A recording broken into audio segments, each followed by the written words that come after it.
Hola, querido amigo, bienvenido nuevamente a este tu curso, el mejor manual de crianza. Muy bien, estamos nuevamente reunidos como familia frente a la Biblia, el mejor manual de vida y el mejor manual de crianza. Y hoy estamos avanzando en el Evangelio de Juan y ya estamos en el Evangelio de Juan capítulo 12.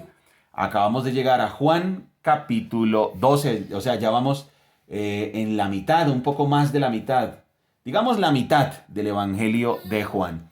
Gran enseñanza que nos ha dejado el Evangelio de Juan.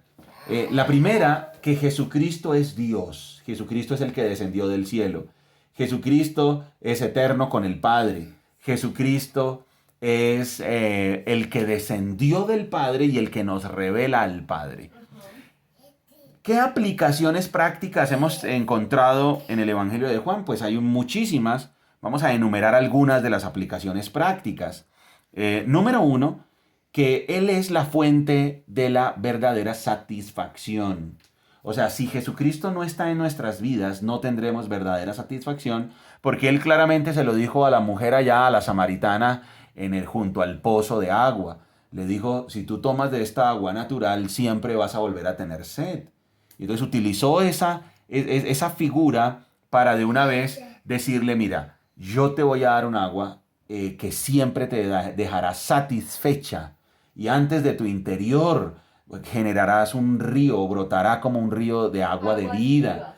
Y entonces él estaba diciendo, la verdadera satisfacción te la doy yo. Yo soy el que te doy la verdadera satisfacción. Otra connotación, otra aplicación del Evangelio de Juan, que si Jesucristo es Dios, entonces no debemos tener miedo, porque Él nos dijo, no tengan miedo.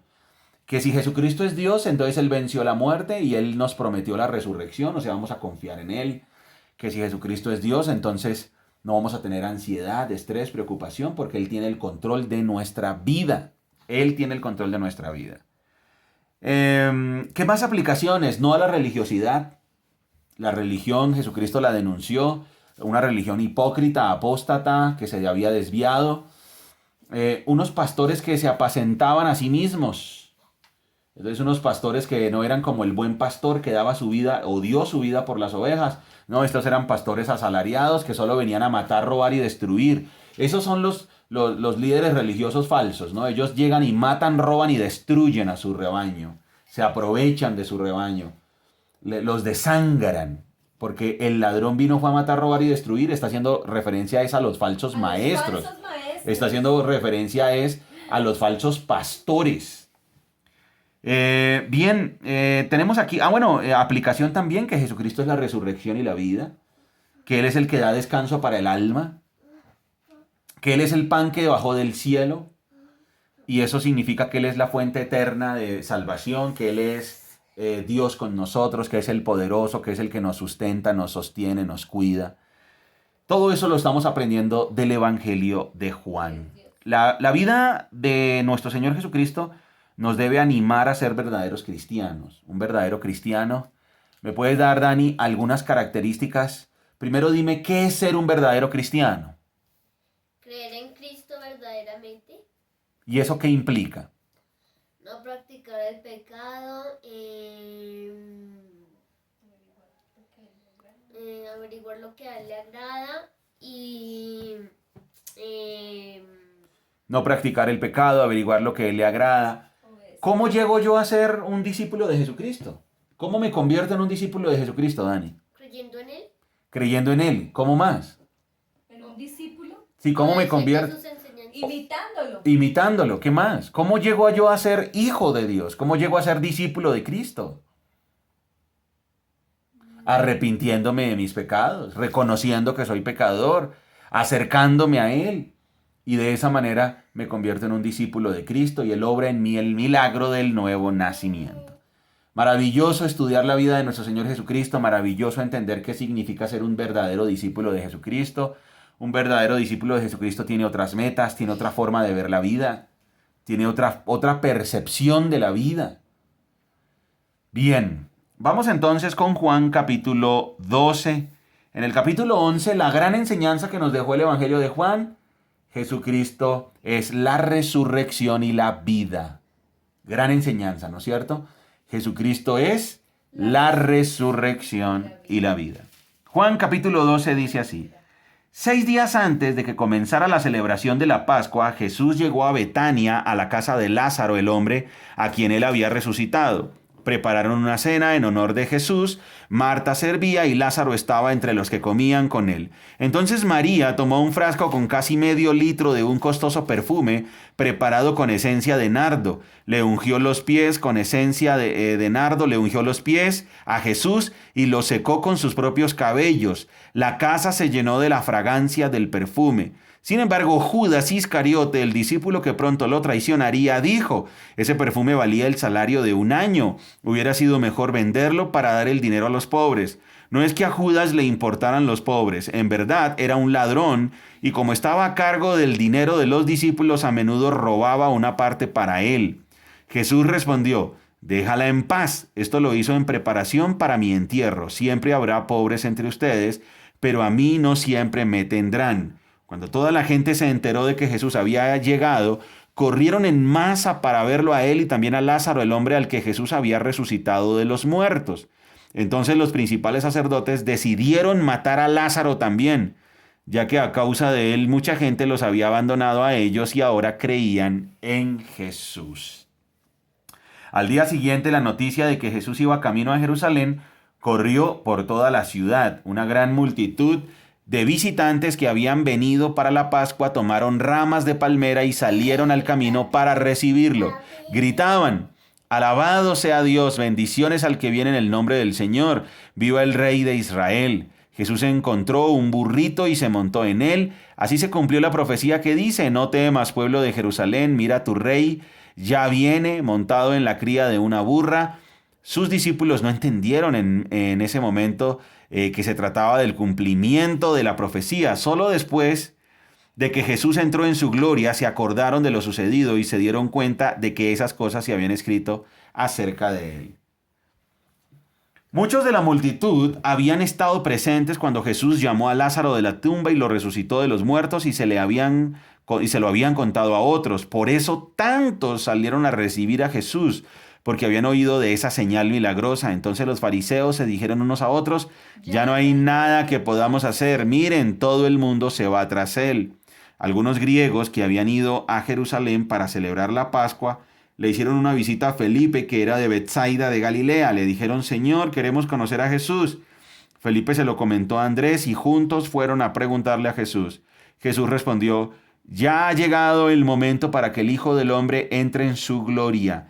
Les digo la verdad, el grano de trigo, a menos que sea sembrado en la tierra y muera, queda solo. Sin embargo, su muerte producirá muchos granos nuevos, una abundante cosecha de nuevas vidas. Los que aman su vida en este mundo la perderán. Los que no le dan importancia a su vida en este mundo la conservarán para toda la eternidad. Todo el que quiera servirme debe seguirme, porque mis siervos tienen que estar donde yo estoy. El Padre honrará a todo el que me sirva. Ahora mi alma está muy entristecida. ¿Acaso debería orar: Padre, sálvame de esta hora? Pero esa es precisamente la razón por la que vine. Padre, glorifica tu nombre. Entonces habló una voz del cielo: ya he glorificado mi nombre y lo haré otra vez. Al oír la voz, algunos de la multitud pensaron que era un trueno, mientras que otros decían que un ángel le había hablado. Entonces Jesús les dijo: la voz fue para beneficio de ustedes, no mío. Ha llegado el tiempo de juzgar a este mundo. Cuando Satanás, quien gobierna este mundo, será expulsado. Y cuando yo sea levantado de la tierra, atraeré a todos hacia mí. Con eso quería dar a entender de qué forma iba a morir. La multitud respondió: según entendimos de las Escrituras, el Mesías vivirá para siempre. ¿Cómo puedes decir entonces que el Hijo del Hombre va a morir? Además, ¿quién es este Hijo del Hombre? Jesús contestó: mi luz brillará para ustedes solo un poco más de tiempo. Caminen en la luz mientras puedan, para que la oscuridad no los tome por sorpresa, porque los que andan en la oscuridad no pueden ver a dónde van. Pongan su confianza en la luz mientras aún haya tiempo. Entonces se convertirán en hijos de la luz. Después de decir esas cosas, Jesús salió y desapareció de la vista de ellos. A pesar de todas las señales milagrosas que Jesús había hecho, la mayoría de la gente aún no creía en él. Eso era precisamente lo que el profeta Isaías había predicho: Señor, ¿quién ha creído nuestro mensaje? a quien ha revelado el Señor su brazo poderoso. Pero la gente no podía creer porque, como también dijo Isaías, el Señor les ha cegado los ojos y la ha endurecido el corazón, para que sus ojos no puedan ver y su corazón no pueda entender, y ellos no puedan volver a mí para que yo los sane. Isaías se refería a Jesús cuando dijo estas palabras, porque vio el futuro y habló de la gloria del Mesías. Sin embargo, hubo muchos que sí creyeron en él, entre ellos algunos líderes judíos, pero no lo admitían por temor a que los fariseos los expulsaran de la sinagoga, porque amaban más la aprobación humana que la aprobación de Dios. Jesús le gritó a la multitud, si confían en mí, no confían solo en mí, sino también en Dios quien me envió. Pues cuando me ven a mí, están viendo al que me envió. Yo he venido como una luz para brillar en este mundo de oscuridad, a fin de que todos los que pongan su confianza en mí no queden más en la oscuridad. No voy a juzgar a los que me oyen, pero no me obedecen, porque he venido para salvar al mundo y no para juzgarlo. Pero todos los que me rechazan a mí y rechazan mi mensaje serán juzgados el día del juicio por la verdad que yo he hablado. Yo no hablo con autoridad propia. El Padre, quien me envió, me ha ordenado qué decir y cómo decirlo.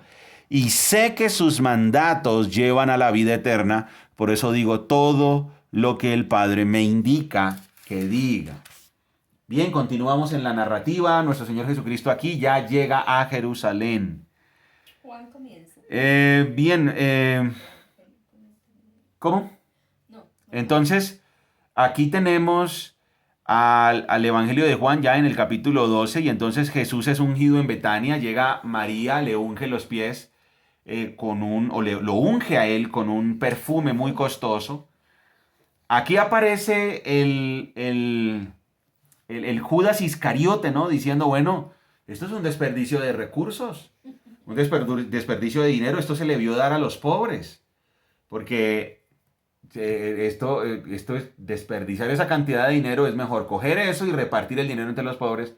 Pero aquí el autor aclara que realmente Judas no está pensando en los pobres, está pensando en sí mismo. Eso es fácil, ¿no? Caer en el juicio hacia los demás por nuestras intenciones pecaminosas y egocéntricas. Uno puede juzgar las intenciones de otras personas diciendo, oiga, no, qué desperdicio de recursos, ¿cómo se le ocurre hacer esto? Y es fácil juzgar a otro. Y aquí nuestro Señor Jesucristo dijo, ella está haciendo lo correcto. Ella me está ungiendo a mí, me está preparando a mí, a los pobres siempre los tendrán. O sea, si te estás preocupando por los pobres, vas a tener toda tu vida para ayudarlos. Pero ella me está preparando a mí, ella sabe quién está delante de ella. Ella tiene a Dios mismo. Dice que cuando la gente se enteró de que Jesús estaba en la casa de Lázaro, corrió en masa para verlo. Claro, la multitud siempre es curiosa. Recuerden que esa misma multitud es la que después va a decir que lo crucifiquen. Esa misma multitud también fue una que anteriormente dijo, uy, es muy difícil entender todo esto. Ojo con las multitudes, ya lo hemos visto a lo largo de los 4 evangelios. Cuidado con las multitudes. Bien, cuando nuestro Señor Jesucristo entra a Jerusalén, pues está la entrada triunfal, muchos llegan a verlo. Sin embargo, no es un seguimiento genuino, es más curiosidad. Hay muchos que lo siguen, ¿no? Hay muchos que lo siguen, pero la gran mayoría no lo siguen, la gran mayoría no creen en Él. ¿Y qué estamos hablando cuando hablamos de creer en Él? Es creer que Él es Dios, creer que Él es el Mesías, creer que Él es el Salvador del mundo, creer en su mensaje y, lo más importante, creer en que somos pecadores que necesitamos un Salvador. Es que ese es el punto importante del cristianismo verdadero. El punto importante del cristianismo y de la Biblia no es creer en Dios y no es creer en Jesús. Ojo, no nos engañemos. Gente que cree en Jesús hay miles de millones. Gente que cree en Dios hay miles de millones, pero es que ese no es el punto. El punto no es creer en Jesús como una creencia meramente intelectual. El punto es reconocer lo pecadores que somos y reconocer que Él vino en una misión de rescate para salvarnos, para que no fuéramos al infierno. Ese es el punto. No es una creencia espiritual, una creencia netamente intelectual, perdón. No es solamente decir, ay, sí, yo creo tanto en Cristo. Yo creo mucho en Dios, yo soy creyente en Dios y yo soy creyente en Cristo. Ok, pero tú no confías en Él, en que Él te vino a salvar del poder del infierno, del castigo que merecían tus pecados. Tú no estás arrepentido. Y la prueba de que se cree genuinamente en Cristo es que se ha vuelto a nacer. El nuevo nacimiento es una prueba contundente, fundamental, de que hemos nacido de nuevo. Entonces es la prueba de que somos verdaderos discípulos de Cristo y de que nuestra confianza en Él radica primero en un dolor por haber pecado, en un dolor por haberle fallado y en una actitud de total y absoluto arrepentimiento y sumisión a Él. Esas son cosas distintas. Y avergonzarse. Me avergüenzo de mi pecado, me avergüenzo de mi maldad, reconozco que estoy perdido y reconozco que la única es el Salvador que me vino a salvar y me vino a rescatar. Llegan unos griegos a buscarlo. Entonces llegan unos griegos también, van primero a Felipe y Felipe va a Andrés y ellos van a buscar a Jesucristo y entonces él aprovecha de decir, bueno, yo vine a cumplir una misión y pronto voy a cumplirla. ¿Cuál es? Voy a morir para atraerlos a todos a mí. O sea, griegos, no griegos, judíos, gentiles, pobres, ricos, mujeres, niños, todos van a ser atraídos a Jesucristo porque Él vino a morir por nosotros, a morir y a rescatarnos del pecado y a rescatarnos de las consecuencias de nuestro pecado. Y ahí Él anuncia nuevamente su muerte. Él dice, voy a morir, voy a ser entregado, voy a sacrificar mi vida para rescatarlos. Bien, ahora, ¿por qué muere Jesucristo? Jesucristo muere para darle gloria al Padre, o sea, para que el Padre sea el famoso. Para que Dios el Padre sea famoso, para que Dios el Padre reciba la gloria, la honra, la alabanza y la adoración. Sin embargo, vemos al finalizar del capítulo 12 la incredulidad de la gente. Miren el versículo 37, dice, a pesar de todas las señales milagrosas que Jesús había hecho, la mayoría de la gente no creía en Él. Eso era precisamente lo que el profeta Isaías había dicho. Señor, ¿quién ha creído a nuestro mensaje? Pero más adelante dice, pero la gente no podía creer porque, como también dijo Isaías, el Señor les ha cegado los ojos. ¿Cómo así? ¿Cómo así que la gente no cree, pero al final no cree es porque el Señor les ha cegado los ojos? ¿Cómo así? Pues muy sencillo. Cuando Dios ve nuestro corazón duro, putrefacto, insensible y con falta de arrepentimiento, pues el Señor más le ciega los ojos a la persona y más le endurece el corazón, producto de su propia ceguera y y la propia dureza de corazón. Entonces nuestro Señor, nuestro Dios y Padre, claro, ve a alguien con un corazón duro, entonces lo que hace es endurecérselo más. Ve a alguien que no quiere acercarse a la luz, entonces lo vuelve más ciego, porque le dice, ok, no quieres buscarme. No quieres arrepentirte. Entonces le endurece más el corazón para que se entregue a su vida pecaminosa, a su religión falsa. Bien, Jesucristo entonces dice, miren el versículo 48, pero todos los que me rechazan a mí y rechazan mi mensaje serán juzgados el día del juicio por la verdad que yo he hablado. Yo hablo con la autoridad propia. El Padre, quien me envió, me ha ordenado qué decir y cómo decirlo. Y sé que sus mandatos llevan a la vida eterna. Por eso digo todo lo que el Padre me indica que haga. Nuevamente el Evangelio de Juan dice, Jesucristo vino de parte de Dios. Jesucristo vino de parte de Dios. Él no fue solamente un buen maestro. Él no fue solamente un gran ser humano. Él no fue alguien que, ay, qué lindo seguirlo. Él es digno de imitar. No solamente eso. Dejar a Jesucristo ahí es el peor error que podemos cometer porque Jesucristo es Dios con nosotros. Jesucristo es el Hijo de Dios, el que vino directamente del Padre. Jesucristo es eterno, el que nos muestra al Padre. Grandes enseñanzas que nos deja el capítulo 12. Nuevamente, la actitud de María de adoración a Jesucristo. La actitud de Judas, una actitud hipócrita que debemos evitar. Debemos evitar actitudes hipócritas.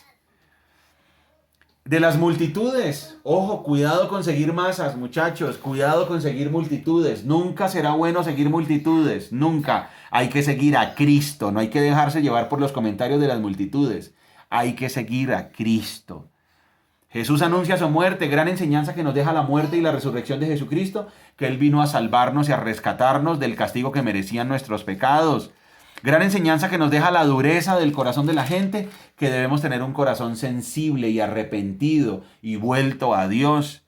y gran enseñanza que nos deja la parte final del capítulo 12, que Jesucristo nos habla las mismas palabras de Dios y lo que Él habla es verdad. Y de realmente la evidencia de que somos verdaderos cristianos es que todo el tiempo estamos reconociendo nuestro pecado y pidiendo a Dios perdón.